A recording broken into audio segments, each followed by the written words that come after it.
सहगण रघुनाथान्वितं तं सजीवं साद्वैतं सावधूतं परिजन सहितं श्री कृष्ण चैतन्य देवं श्री राधा कृष्ण भगवान सहगण ललिता श्री विशाखान्वितांश्च आयामलंबित भुजौ कनकावदातौ संकीर्तनैकपितरौ कमलायताक्षौ विश्वम्भरौ द्विजोरौ युगधर्मपालौ वन्दे जगत्प्रियकरौ करुणावतारो वन्दे कृष्णपदारविन्दयुगलं यस्मिन् कुर्मीदृशां वक्षोजप्रणीकृते विलसत्स्निग्धोऽङ्गरागस्वतः काश्मीरं तत्शोणिमोपरितले कस्तूरिकां नीलिमां श्रीखण्डं नक्षत्रकान्तिलहरी निर्व्याजमातन्वते किमुक्तं भूयोभिः तव हि महिमा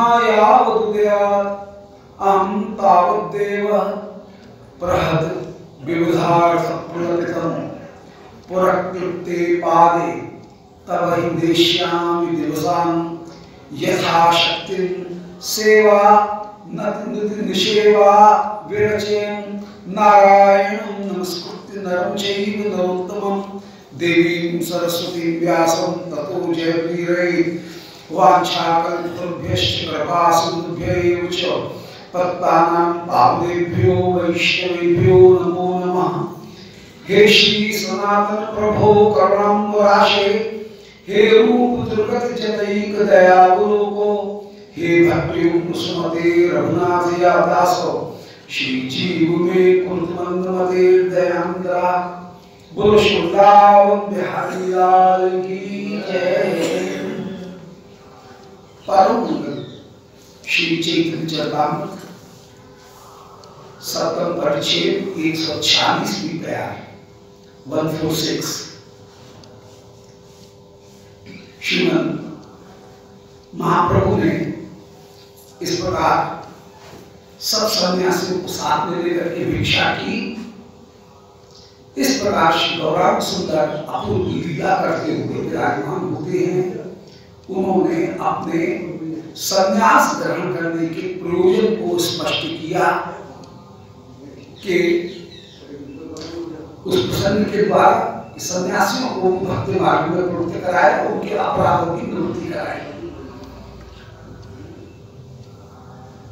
चंद्रशेखर तपन्वित सनातन सूर्य देखे आनंदित सभा पर मौन।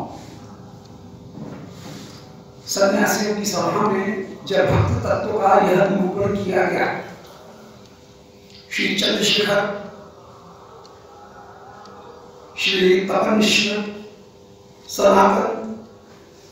सनातन गोस्वामी इन सबको महाप्रभु के प्रभाव का दर्शन करके महाप्रभु ने जिस तरह प्रतिपादन किया उसको देख करके सबका मन अत्यंत अत्यंत आनंदित हुआ।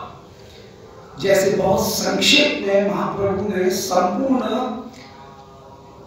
अचिंत्य भेदाभेद और वैष्णव सिद्धांत भक्ति सिद्धांत उसका निरूपण किया, वो अद्भुत था। प्रभु के देखते आए से सकल सन्यासी प्रभु प्रशंसा करे सर्ववारण से। प्रभु का दर्शन करने के लिए उस समय सारे सन्यासी गण भी बढ़ाए और श्री प्रभु की सब लोग प्रशंसा कर रहे हैं। जितनी भी वाराणसी बहुत पुरानी नगरी है, वाराणसी तो सबसे माने की प्राचीन नगरी है, तो वाराणसी श्री प्रभु की पूरी वाराणसी प्रभु की बहुत भारी प्रशंसा कर रही है। जो वाराणसी ज्ञान का केंद्र है, श्री शिव जी की भूमि, साधन का कुरुक्षेत्र, जो सप्तपुरियों में विराजमान ऐसी वाराणसी सब महाप्रभु का दर्शन करके अपूर्व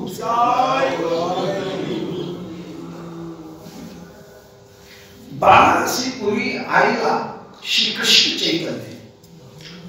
चैतन्य महाप्रभु।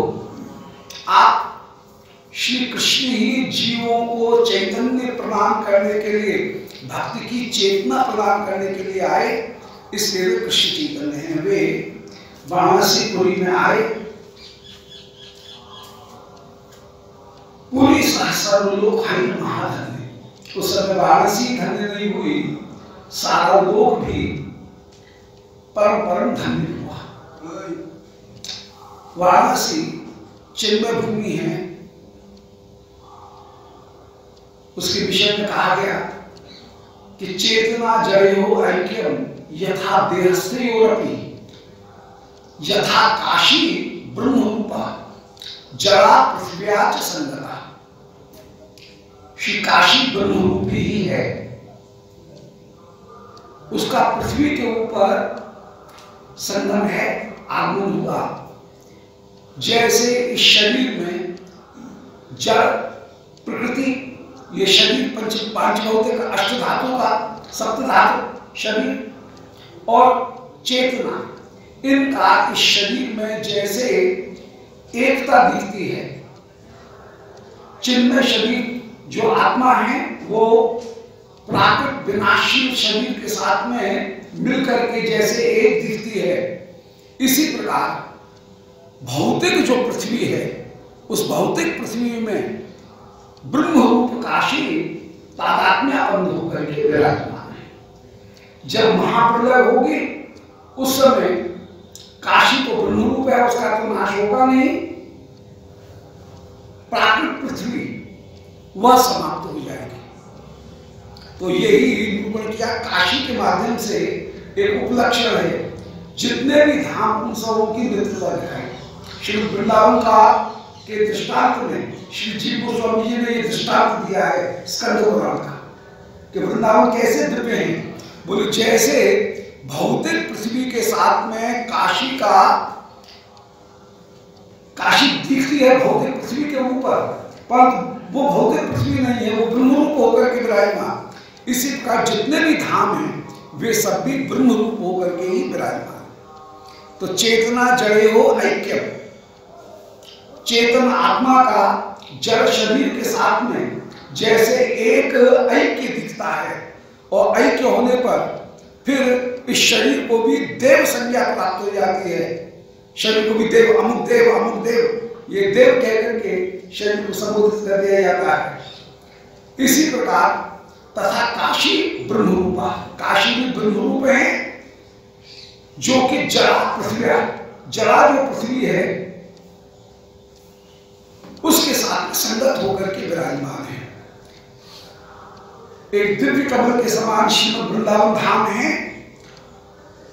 पृथ्वी के ऊपर दिख रहे हैं, परंतु महाप्रलय काल में पृथ्वी का तो लय हो जाएगा, परंतु श्री दिव्य कमल के समान वृंदावन सर्वदा विराजमान रहेंगे।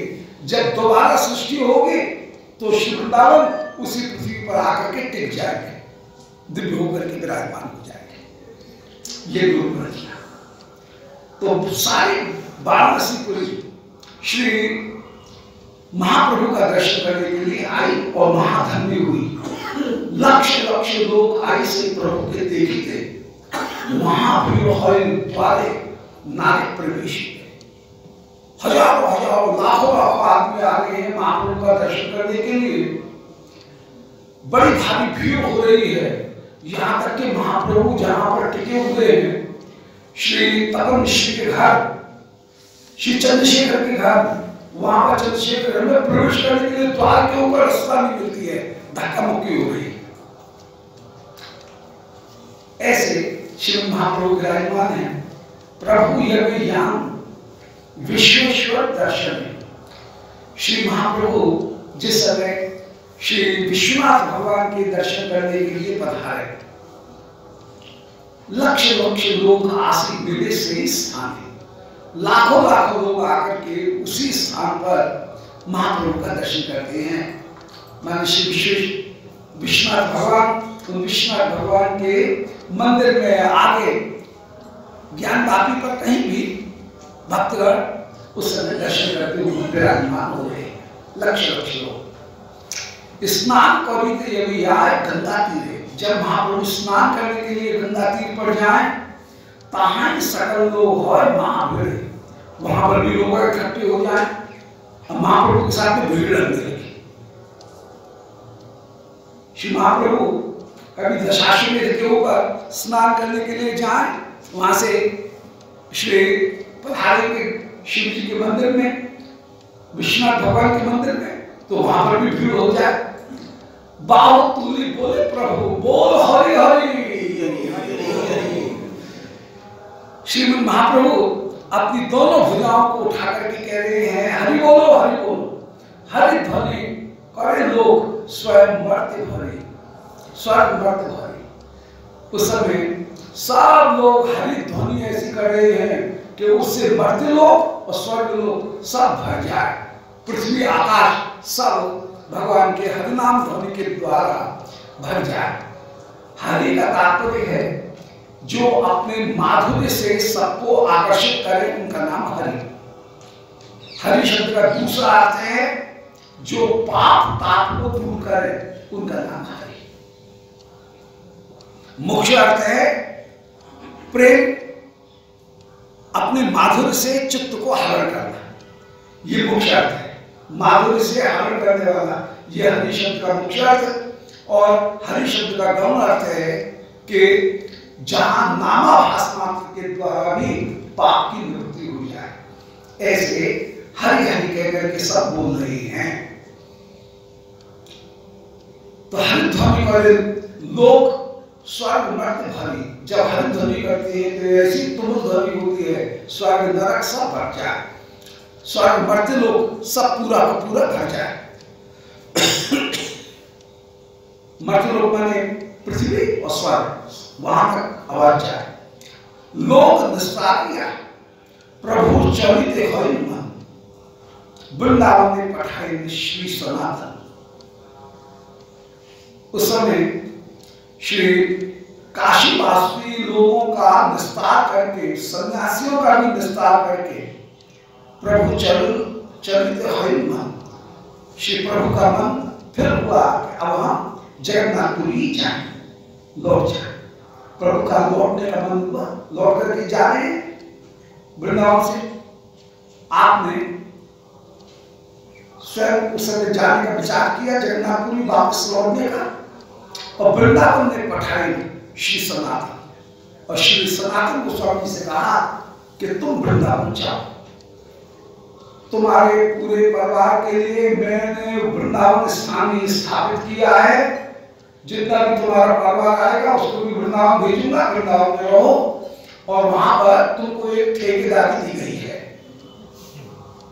कि जो भी भजन करने के लिए आए उनकी सारी व्यवस्था करना, ये बड़े गोसाई जी का काम, ये ठेकेदारी दी है।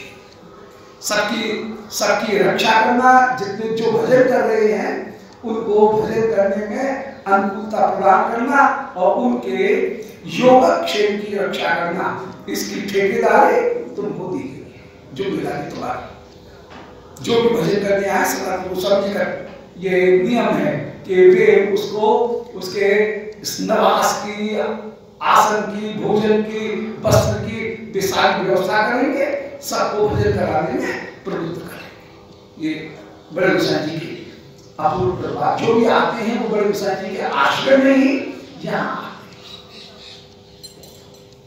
रात्रि देव से लोग देखी बोला वाराणसी छान प्रभु आई नीलाचल जय जय जय।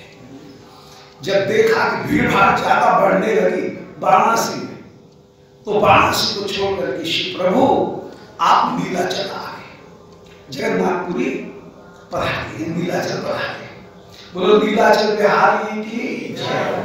दोबारा शंखतीर्थ श्री नीलाचल में आकर के श्रीमद महाप्रभु आनंदपूर्ण विराजमान हो गए। ए लीला कहे आगे विस्तार कर लिया। आगे ये सन्यासी के ऊपर जैसे कृपा की, इसको आगे विस्तार पूर्वक हम कहेंगे। संक्षेप में कहेंगे, यहाँ प्रसंग पाइएगा क्योंकि प्रसंग था, इसलिए संक्षेप में यहाँ पर कह दिया कि श्रीमद महाप्रभु के ये पंच तत्व, जिसमें महाप्रभु भी शामिल है, ये पंच तत्व माने महाप्रभु, श्री नित्यानंद प्रभु, श्री अद्वैत प्रभु, श्री गदाधर और श्रीवास, ये पांचों जो तत्व हैं, ये पांचों तत्व मिल करके कैसे प्रेम का दान कर रहे हैं, ये प्रसंग था। और प्रेम के दान के प्रसंग में ही ये बात उठी कि सन्यासियों के ऊपर भी कैसे कृपा की। ये श्रीमद् महाप्रभु ने निरूपण किया। तो संक्षेप में कहे यहाँ प्रसंग पाया, संक्षेप में इस प्रसंग को हमने यहाँ पर कह दिया।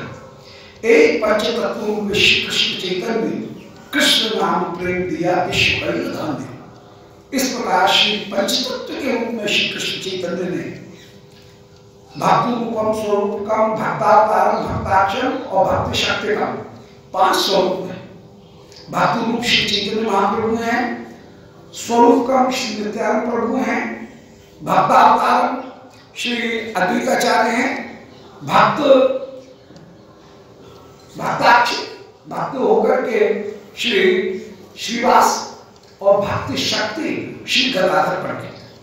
ये 5 तत्व आप लोगों से तैयार।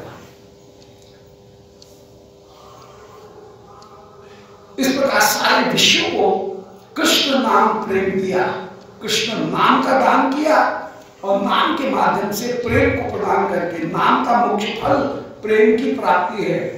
नामाभास के फल हैं 2, पाप की निवृत्ति होना और मोक्ष की प्राप्ति होना। ये 2 हैं नामाभास के फल। बेटे का नारायण नाम लेने का फल, और श्री नारायण वे हैं जिनके दूत आकर के मुझे मृत्यु पाश से मुक्त कर रहे हैं। वे नारायण, उन नारायण के साथ में संबंध जोड़ करके जब नारायण नाम लिया जाएगा तो उसका फल है श्री नारायण के चरणारविंद की प्रेम की प्राप्ति और चरणारविंद की सेवा सुख की प्राप्ति। तो नाम का फल प्रेम की प्राप्ति है, नामाभास का फल 2, पाप की निवृत्ति और मोक्ष की प्राप्ति। पर सेवा सुख मिलेगा संबंध पूर्वक नाम जप करने से, तो प्रेम की प्राप्ति।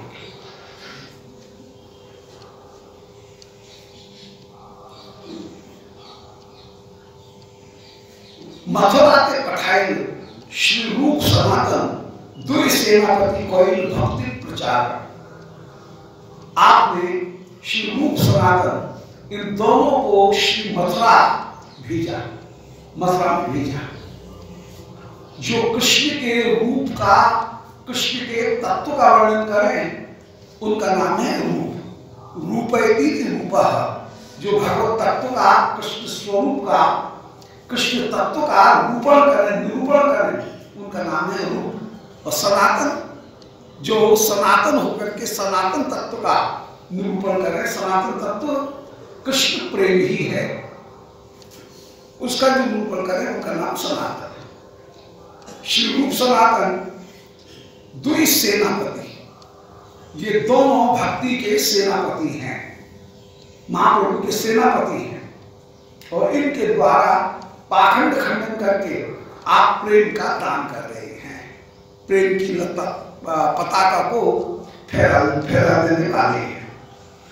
तो रूप सनातन दोनों सेनापतियों को श्रीमद् महाप्रभु ने भेजा, अपने सेनापति और भक्ति का प्रचार किया। नित्यानंद गोसाई पठाई गौड़ देश, श्रीमद् महाप्रभु ने नित्यानंद प्रभु को भी गौड़ देश में भेजा और ये कहा कि आप गौड़ देश में रह करके भक्ति का प्रचार करो, अपनी शाखा का भी विस्तार करो। श्री नित्यानंद प्रभु को विशेष रूप से यह आदेश प्रदान किया कि तुम विवाह करके, शक्ति स्वीकार करके उनके माध्यम से जगत में भक्ति का प्रचार करो। और संपूर्ण भक्ति आंदोलन जो चल रहा है, इस भक्ति आंदोलन का नेतृत्व करते हुए विराजमान हो। उस समय श्रीमद् महाप्रभु के संन्यास ग्रहण कर लेने के बाद में श्री नित्यानंद प्रभु और श्री विष्णुप्रिया जी, इन दोनों ने विशेष रूप से, श्री अद्वैताचार्य, इन 3 ने विशेष रूप से भक्ति सिद्धांत का और भक्ति आंदोलन को बढ़ाया, उसका प्रचार किया। श्री विष्णुप्रिया जी तो बहुत दिन बाद तक विराजमान रही, श्री अद्वैताचार्य बहुत दिन बाद तक विराजमान रहे। श्री नित्यानंद प्रभु इनके ऊपर भी बड़ी कृपा की और नित्यानंद प्रभु भी अपूर्ण रूप से विराजमान हुए हैं। और श्री नित्यानंद प्रभु का अपूर्व से आपने आदेश प्रदान किया और श्री नित्यानंद प्रभु ने भक्ति तत्व का खूब प्रचार किया। महाप्रभु से लगभग 9 वर्ष बाद श्री नित्यानंद प्रभु अंतर्धान हुए।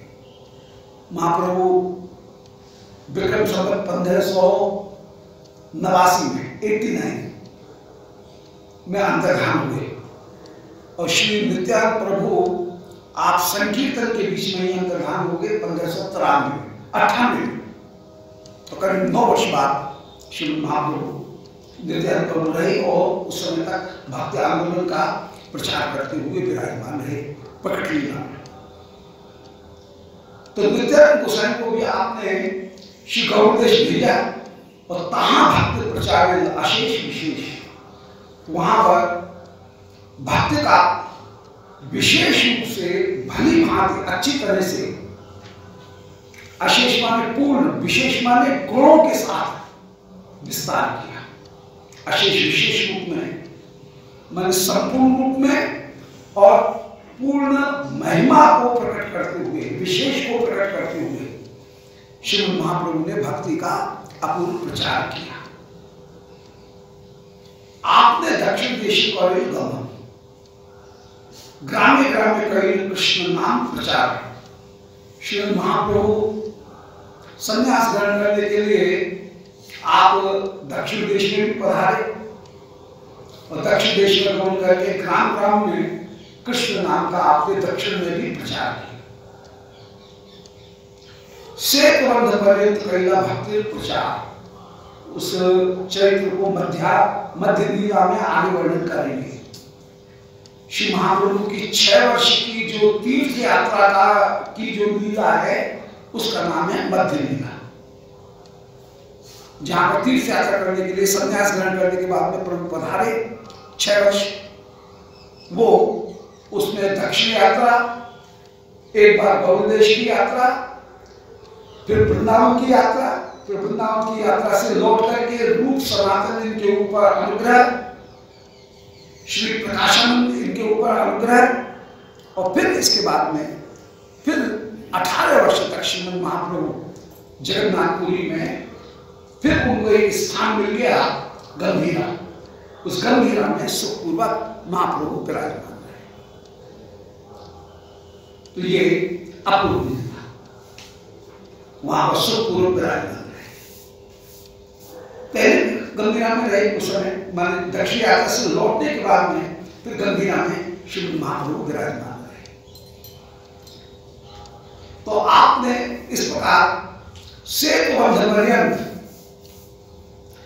भक्ति का प्रचार किया, कृष्ण प्रेम दिया कैला सभा विस्तार। इस प्रकार कृष्ण प्रेम प्रदान करके सभी का, सभा सभी का विस्तार किया, सभी का कल्याण किया। एक तो कहीं पंच तत्व व्याख्या में चैतन्य तत्व ज्ञान, यह हमने पंच तत्व का व्याख्या किया। इसका जो श्रवण करेंगे उनको श्री चैतन्य तत्व का ज्ञान हो जाएगा।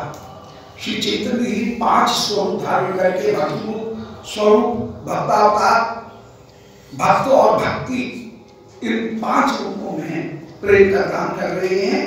तो चैतन्य तत्व का ज्ञान प्राप्त करने के लिए पंच तत्व का ज्ञान आवश्यक है। तो ये पंच तत्व का ज्ञान श्री महाप्रभु ने आनंद पूर्वक किया। सभी जगह पंच तत्व हैं, अधिकांश के पंच तत्व जो हैं वो पंच तत्व का पूजन हर जगह करा, सभी संप्रदाय में। श्री चैतन्य नित्यानंद अद्वैत 3 जौन श्रीवास गदाधर आप यद भक्तगण सलाहकार पद में कोटि नमस्कार, ये चेते से कहेंगे श्री चैतन्य विहार।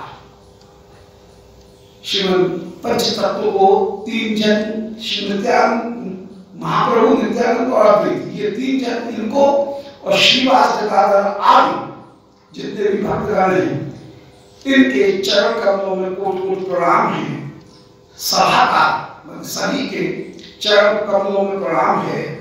ये चीजें मेरी सामर्थ्य नहीं है श्री चैतन्य चरित्र का वर्णन करने की, परंतु जैसे तैसे उल्टा सीधा जैसा भी बनेगा वैसा में गायन कर ले, दीनता के वचन है। तत्वतः जैसा यथार्थ वर्णन ने किया उसका वर्णन कर रहे हैं। श्री रूप रघुनाथ इनके चरण कमलों की कृपा का ही एकमात्र बल है। श्री चैतन्य चरितामृत उसको श्री कृष्णदास इस प्रकार वर्णन कर रहे हैं। लोभ को उत्पन्न करने के लिए कहीं न कहीं संत कृपा की आवश्यकता है। यदि कोई संत कभी ये अभिलाषा करे कि हे गोविंद आप इस जीव को कब अपनाओगे, ये उसके हृदय में अभिलाषा हो जाए और कृपा हो जाए, तब जाकर के साधक के हृदय में लोभ उत्पन्न होता है। श्री रागरत्न चंद्रिका में विश्वनाथ चक्रवर्ती जी निरूपण कर रहे हैं कि लोभ उत्पन्न होने के पहले भी कभी संत कृपा हो सकती है, कभी ऐसा दिखता है कि लोभ उत्पन्न होने के बाद में फिर संत कृपा हुई। संत कृपा दोनों समय है, लोभ के पहले भी संत कृपा है, लोभ के बाद में भी संत कृपा है।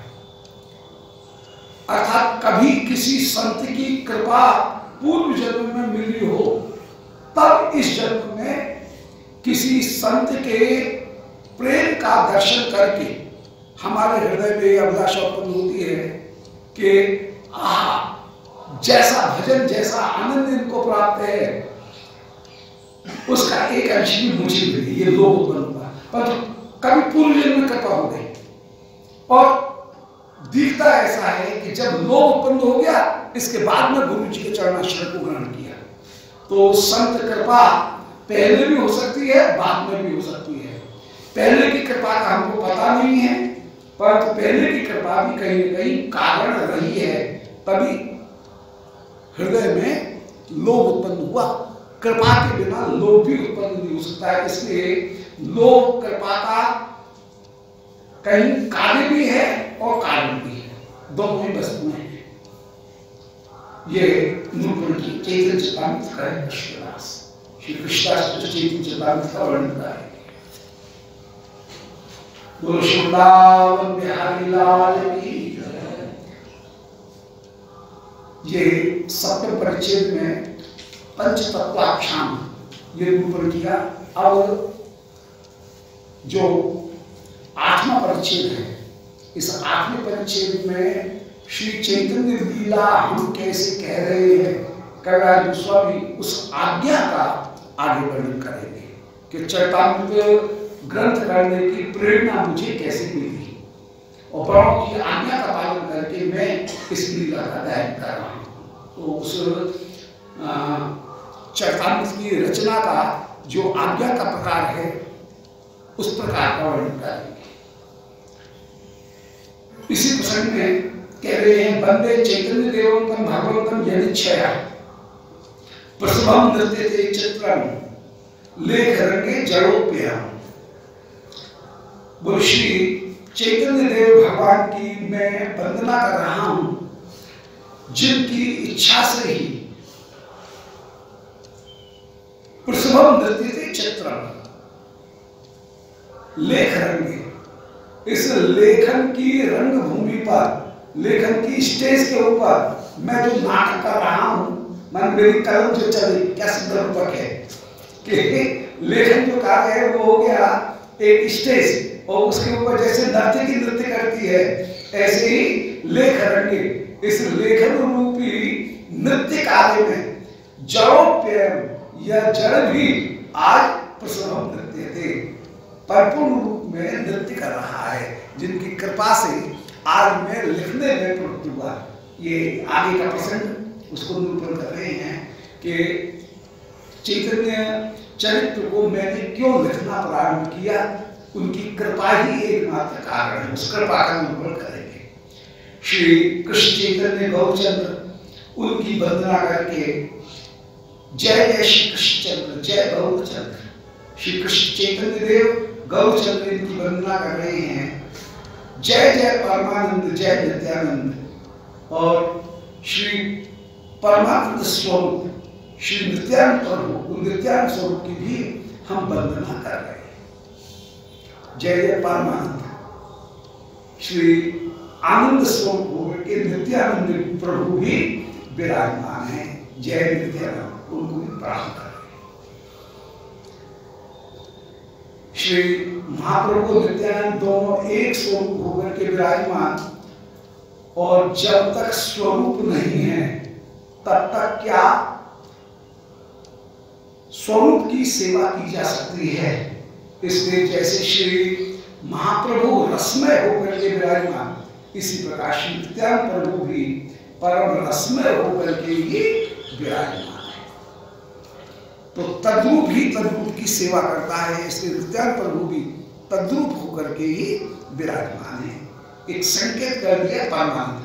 यद्यपि अपने स्वरूप को छिपा करके रखेंगे, नित्यानंद प्रभु का मुख्य स्वरूप है श्री गुरु स्वरूप, परंतु गुरु स्वरूप होते हुए भी अनंत मंजरी के स्वरूप में श्री नित्यानंद प्रभु विशेष रूप से कृपा करते हैं। तो जो रसात्मक स्वरूप है श्री अनंत मंजरी जी का, वो रसात्मक स्वरूप, उसके माध्यम से ही नुकुंज जी की प्राप्ति अन्य जीवों को श्री नित्यानंद प्रभु के माध्यम से होगी। इसलिए परमानंद, ये भी परमानंद है, और मधुर रस जो है उस मधुर रस को श्री नित्यानंद प्रभु भी कहीं न कहीं अपनाए हुए। प्रकट रूप में श्री नित्यानंद प्रभु भले ही अपने आप को शिव बलदेव स्वरूप में, गुरु रूप में प्रकट करते हुए विराजमान है, परंतु निज स्वरूप में, अंतरंग स्वरूप में कहीं श्री अनंत मंजरी जी के स्वरूप में, रसात्मक स्वरूप में भी उस रस का संकेत करने वाले हैं। इसलिए परम आनंद जय जय नित्यानंद, ये परम आनंद कह करके तो रस संकेत कर दिया। बाकी की जो बात है वो अपने अपने गुरु प्रणाली और संप्रदाय की पद्धति के अनुसार स्वीकार की जाएंगे, परंतु श्री नित्यानंद प्रभु भी परम रसमय होकर के विराजमान है, ये कह दिया। जय जय श्री अद्वैत आचार्य कृपामय, जय जय गदाधर पंडित महाशय। श्री अद्वैत आचार्य परम कृपामय होकर के विराजमान हैं, उन कृपामय अद्वैत आचार्य को प्रणाम है। जहां बलदेव स्वरूप होकर के श्री नित्यानंद प्रभु विराजमान है, वहां ही बलदेव के ही एक अंश वे है महाविष्णु कारणार्णव साई संकर्षण। उन महाविष्णु संकर्षण के अवतार होकर के ही श्री अद्वैत आचार्य विराजमान, दोनों ही कृपा करने वाले और भक्ति को उदय कराने वाले होकर के विराजमान।